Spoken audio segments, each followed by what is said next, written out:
Coucou, je suis ravie de vous retrouver pour réaliser ensemble un projet un petit peu différent de ce qu'on a l'habitude de voir. Aujourd'hui, on va réaliser une page d'art journal. Alors, c'est quoi l'art journal? Eh bien, en fait, je crois qu'il n'existe pas une définition, mais plusieurs définitions. Mais pour moi, c'est la meilleure façon d'exprimer sa créativité. Vous choisissez le support qui vous plaît, que ça soit une carte, une page, un tag, ce que vous voulez, et vous laissez libre cours à votre imagination. Pour cette page d'art journal, je voulais utiliser un outil en fait qui se complète avec le rouleau qu'on a au catalogue, c'est ma gel presse. Donc la gel presse, c'est quoi? C'est une plaque d'impression avec une texture un peu comme ça, silicone, sur laquelle on va venir mettre de l'encre et ensuite on va pouvoir faire un transfert de cette encre sur notre page, et ça je vous le montre en image. Donc on va avoir besoin bien sûr de nos encres. J'ai choisi un très joli camailleux de vert qui tire jusqu'au bleu et puis ici jusqu'au secret marin. Donc on a des verts clairs, des verts un petit peu intermédiaires et voilà des verts qui vont vers le plus foncé. Donc pour mettre en couleur, je vais avoir besoin de mon rouleau. Je vais aussi utiliser des brosses. Donc ici ce sont les petites, des doigts éponges. Et je vais aussi utiliser pour la mise en couleur mes feutres à alcool. Donc là, vous choisissez les couleurs qui vont avec vos couleurs d'encre. Ensuite, je vais avoir besoin de mes stylos. Donc ici, les stylos noirs et la nouveauté, le stylo gel blanc. Bien sûr, un petit peu de paillettes avec le Wink of Stella. Je vais aussi utiliser mes poudres à embosser, donc vous verrez différentes techniques. Il y a la poudre à embosser transparente qu'on utilise avec nos encres par exemple, et la poudre à embosser blanche. Et pour celle-ci, je vais utiliser la Versamark. Pour les tampons, j'ai choisi d'utiliser ces deux sets. D'abord, le set commémoré à merveille pour les feuillages. Et ici, un de mes sets chouchous, le Joyful Square, pour encore un feuillage ici. Et puis ici, la petite arabesque et les tampons de texture. Et puis le sentiment. Alors, qui dit nouveau projet, dit aussi nouveau support. J'ai choisi de ranger mes différentes pages d'art journal dans le classeur. Donc ce classeur-là, vous le retrouvez au catalogue. Vous voyez ici, on pourra mettre une étiquette, par exemple Art Journal, et puis décorer la couverture après. Je verrai ensuite. Et à l'intérieur, je vais y ranger des pages, mais aussi des pages dans les pochettes transparentes.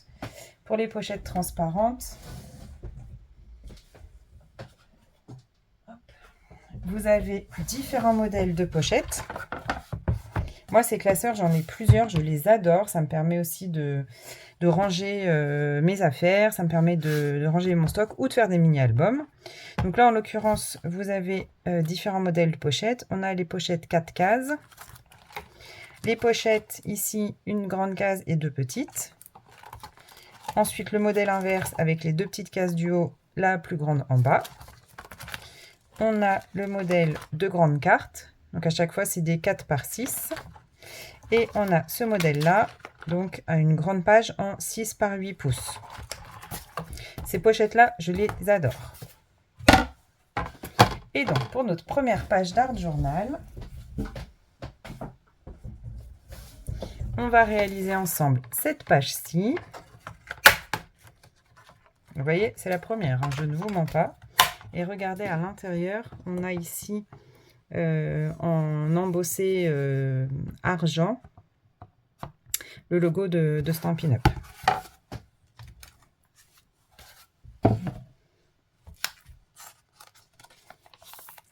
Donc ma base de page ici en noir fait 6 pouces par 8 pouces.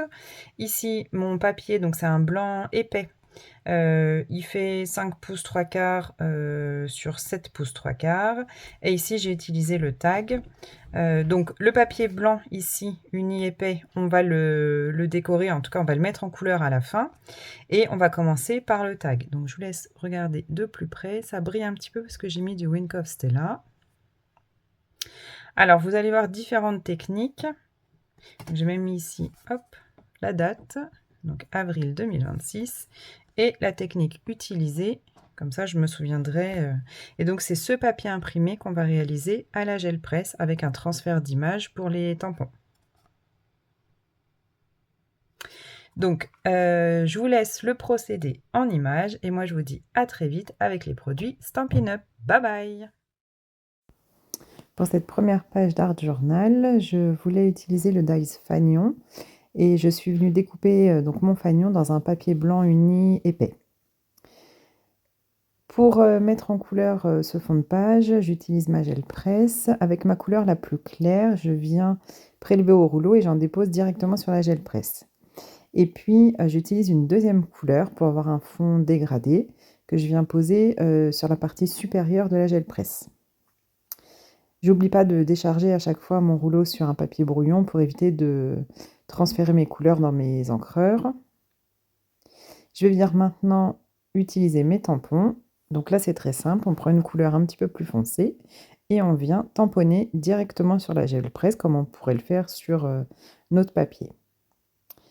Donc, on vient tamponner autour et puis après, je vais changer les formes et les tonalités de vert pour ajouter un petit peu de contraste. J'essaye de tamponner de telle sorte que mes tampons seront sur les bords de mon fanion. Ici, avec un tampon plein et l'encre Pan-Pin-Pan, que j'aime beaucoup d'ailleurs, je viens tamponner aussi sur ma gel presse. On applique notre papier, donc un petit papier de brouillon au-dessus. Voilà, on vient tapoter, bien appuyer pour que l'encre se transfère sur notre fond. Donc là, déjà sur le brouillon, on voit un petit peu ce que ça va donner. Et voilà, on a le transfert d'image sur notre fanion. Donc c'est très joli, ça fait vraiment un effet incrusté comme si le papier était directement imprimé. Donc c'est vraiment une technique idéale pour faire ces fonds de papier maison. Et après, on pourra utiliser sur nos cartes, nos marque-pages, même nos pages de scrap avec des photos, pourquoi pas. Donc je viens ombrer mes bords. J'utilise toujours les couleurs qui étaient sur ma gel presse. Donc ici, c'est le vert olive que je viens appliquer avec la brosse estompe. Et puis pour le haut, je vais utiliser une couleur dans les tonalités de bleu, donc c'est le Pan-Pin-Pan. Donc pareil avec la brosse estompe, j'encre mes bords. Et puis j'aime bien vraiment avoir le bord du papier qui soit très très ancré. Donc là, je vais utiliser les doigts éponges. Alors j'ai mis l'encre directement sur le bloc acrylique. C'est pour éviter de prélever trop d'encre avec ma brosse. Donc c'est vraiment par souci d'économie. Et puis le surplus, je l'utilise vraiment avec les doigts éponges, vraiment pour ne pas perdre la matière. Donc le fait d'ancrer les bords, je trouve que ça donne un effet un petit peu bleu nuit, vraiment une image comme ça qui aurait été prise dans la nuit ou une partie sombre de la journée. J'aime beaucoup cet effet-là. Donc après, je réfléchis à comment je vais venir texturer le fond. Donc avec les tampons texture du lot Joyful Squares, je viens faire mes bords. Donc l'idée, c'était que mon tamponnage ressorte bien. Donc je vais utiliser une encre foncée. Au départ, je voulais utiliser du noir. Et puis je me suis dit que j'allais rester dans les tonalités de bleu. Et donc j'ai utilisé l'encre Secret Marin, qui est une Incolor donc 2025-2027. Un bleu très très foncé. Et pour que cette couleur soit bien marquée, je viens mettre de la poudre à embosser transparente. Ce qui fait que je vais pouvoir embosser mon tampon et garder ma couleur Secret Marin. Donc comme ça va bien ressortir au niveau du bord. Donc on chauffe la poudre à embosser transparente et ça permet à notre tampon d'être révélé avec la couleur qu'on voulait. Donc ça, c'est une super technique pour embosser nos couleurs. Pour le bord inférieur, donc je fais d'abord le bord qui est bien droit. Et puis pour l'arrondi du tag, je viendrai positionner mon tampon sur le tag en essayant de prendre la forme un petit peu arrondie.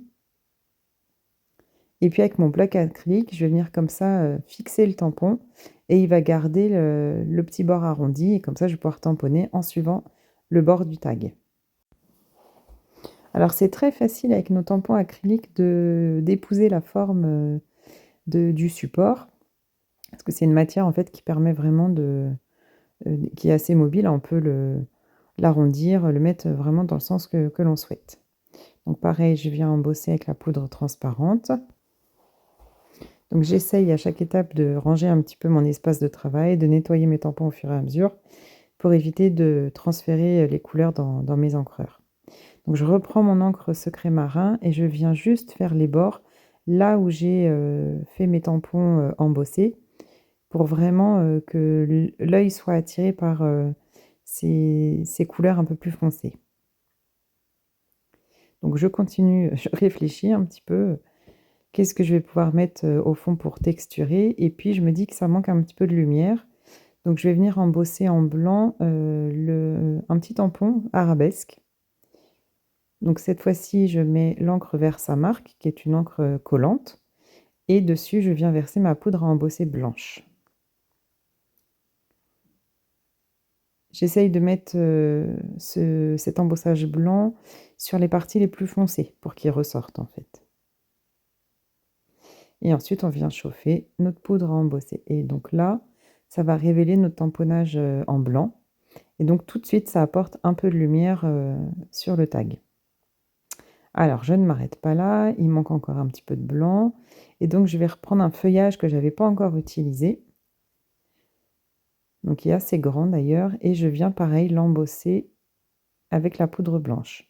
Donc, je tamponne à la Versamark et je viens verser ma poudre à embosser. Sur ces projets, ce que j'aime bien faire, c'est superposer mes images. Justement, en superposant les tampons, je trouve que ça fait un effet de... On joue sur la profondeur. Donc en premier plan, on voit notre tampon qui va apparaître en blanc grâce à la poudre à embosser. Et puis en dessous, les différents tampons en couleur. Donc ça donne vraiment un effet de profondeur, comme si on venait prendre une photo dans la jungle, par exemple. Sur les pages d'art journal, il faut vraiment pas hésiter. Il n'y a pas d'erreur en fait. C'est vraiment laisser libre cours à son imagination, sa créativité. Et puis c'est notre propre interprétation de la scène. Ce que j'ai fait peut être interprété différemment par d'autres personnes, mais c'est pas grave, c'est vraiment ce que je souhaitais faire à ce moment-là. Donc il n'y a pas de prise de tête. Bon, j'essaye de nettoyer un petit peu mon plan de travail parce que c'est vite le bazar. Donc là, je sors mon nuancier de Stampin' Blend. Donc les blends, c'est les feutres à alcool. Au départ, je voulais utiliser mes crayons de couleur, mais impossible de remettre la main dessus. Je ne sais pas ce que j'en ai fait. Je crois que je suis bonne pour en racheter d'ailleurs, parce que je ne sais vraiment pas où je les ai mis. Ça se trouve, je les ai même pas gardés. Je ne sais plus. Donc dans le doute, eh ben, c'est pas grave, j'ai utilisé mes blends. Ce qui est pas plus mal, puisque on peut utiliser les blends quand on a tamponné avec nos encreurs à eau, puisque l'eau et l'alcool ne vont pas se mélanger, donc comme ça va pas fuir, ça va pas baver. Donc là, j'ai repris les couleurs de blend qui étaient dans mes couleurs d'encre. Après, on aurait pu aussi varier dans les couleurs de vert, mais je voulais rester sur un projet vraiment en ton sur ton.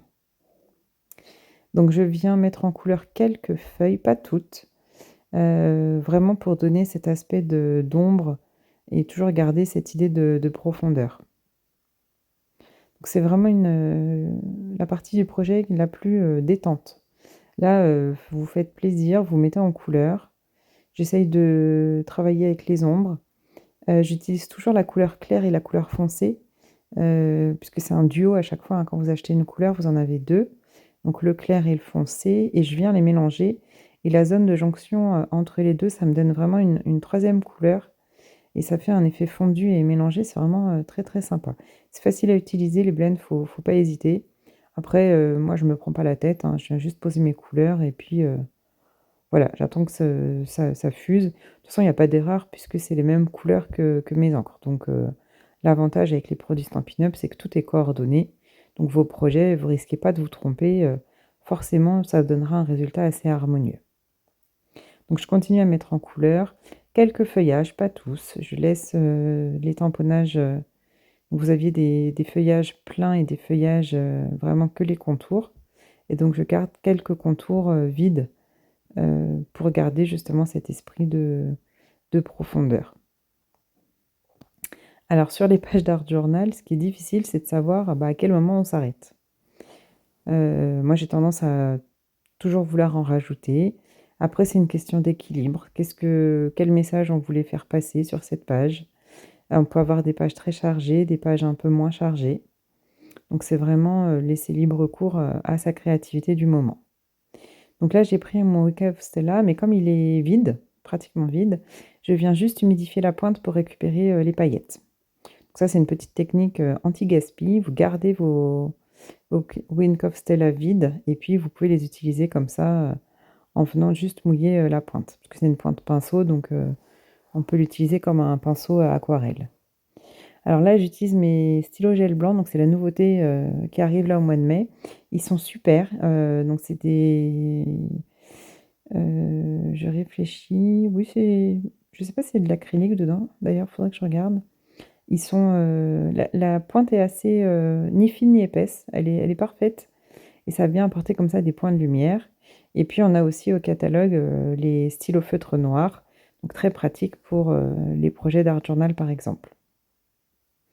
Donc maintenant, je vais venir poser mon sentiment, donc je vais le mettre au milieu et pour ce sentiment, j'ai besoin d'une étiquette et donc mon étiquette, je vais la faire sur une chute de papier blanc et je vais reproduire le procédé du départ pour mon fond de page. Donc avec mes deux couleurs de vert, je vais venir comme ça les déposer sur la gel presse, et puis, poser mon papier blanc pour, prélever la couleur.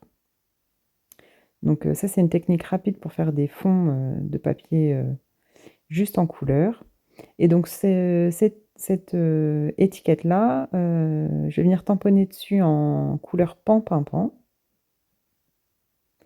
et je vais venir l'embosser avec de la poudre transparente. Comme ça fixe ma couleur et le sentiment, voilà, il bouge pas.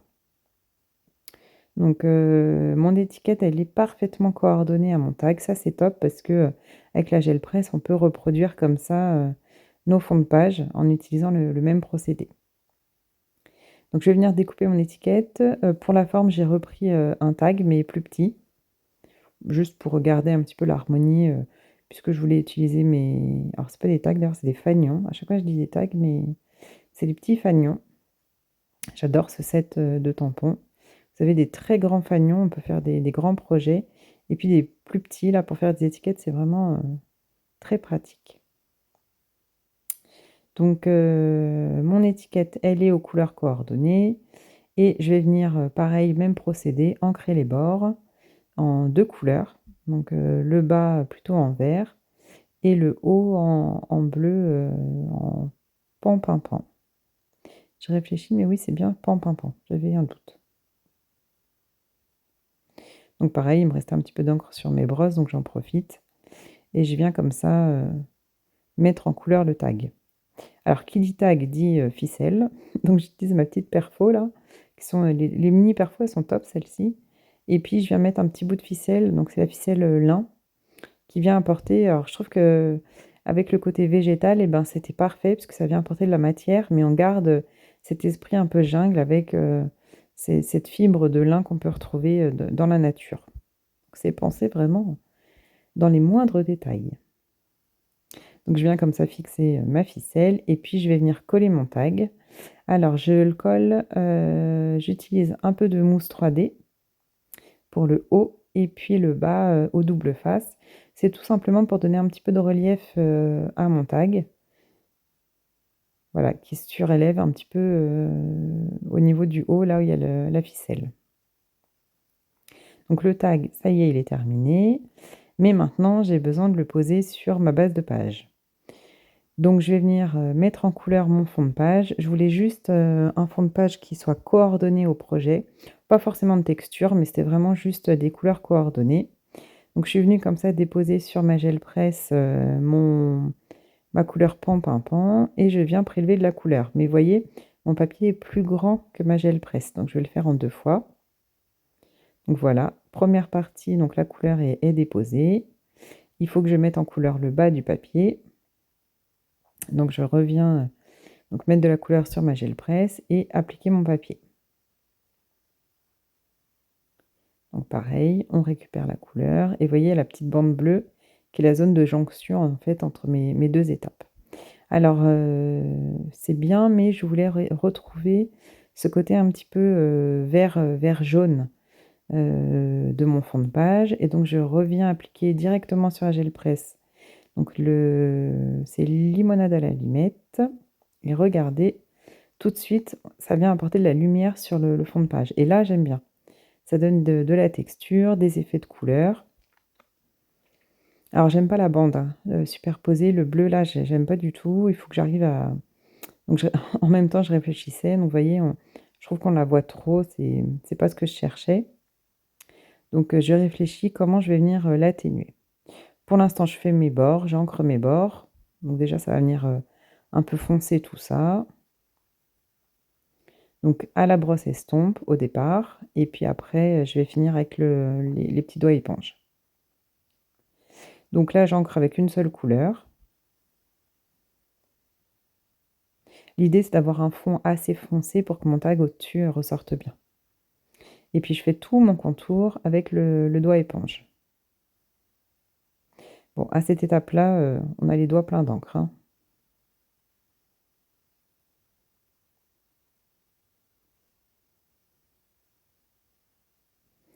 Donc je reprends le secret marin et je fais vraiment que la tranche. Oui, je regarde mes doigts, effectivement, ils sont pleins d'encre. Et puis je me dis: «Bah non, j'aime pas cette, superposition là à l'arrière, ça me plaît pas».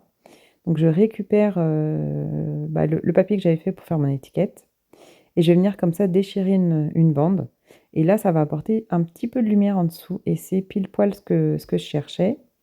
Donc là, ça dépasse un peu, donc je vais recouper. C'est ce que je recherchais puisque ce petit point de lumière, ça rappelle la lumière centrale, du tag. Et puis le côté déchiré pour l'art journal, c'est parfait. Là, ça me plaît, je préfère. Je réfléchis, est-ce que je le colle sur de la mousse 3D? Non, finalement, je le colle, avec ma colle Tombow, ce sera très bien. Et puis le bas du tag, en fait, j'avais gardé l'espace pour écrire, pour faire un petit peu de alors c'est pas du journaling, hein, c'est juste pour écrire la technique, utilisée, mais je vais venir quand même le décorer avec mon feuillage et mon encre, secret marin. Donc avant d'écrire, je m'assure que ça soit bien sec. C'est une encre à séchage lent, hein, donc vaut mieux, sécher au heat gun et puis je viens utiliser donc, mes stylos, mon stylo noir pour écrire la date et mon stylo gel blanc pour écrire la technique. Et bien voilà, je crois qu'on peut dire que notre première page d'art journal est terminée. Je vais venir la coller sur un fond noir, et puis la ranger, dans ma pochette, dans mon classeur. Donc j'espère que ce projet vous aura plu. Moi je me suis beaucoup amusée, à le faire et surtout, bah, en le faisant, plein d'autres techniques me sont venues avec la gel presse donc je vous proposerai, bientôt d'autres projets avec, la gel presse et encore, plein d'autres techniques pour, utiliser notre matériel et surtout, s'amuser, en créant. Voilà et ben, moi je vous dis à très vite avec les produits Stampin' Up. Ah oui, j'ai j'ai laissé cette partie-là parce que je trouve que c'est une partie très satisfaisante, le rangement. Je trouve que voilà, ça m'apaise après de tout ranger, de me dire: «Ça y est, mon projet est terminé». N'oubliez pas de liker et partager, je vous dis à très vite.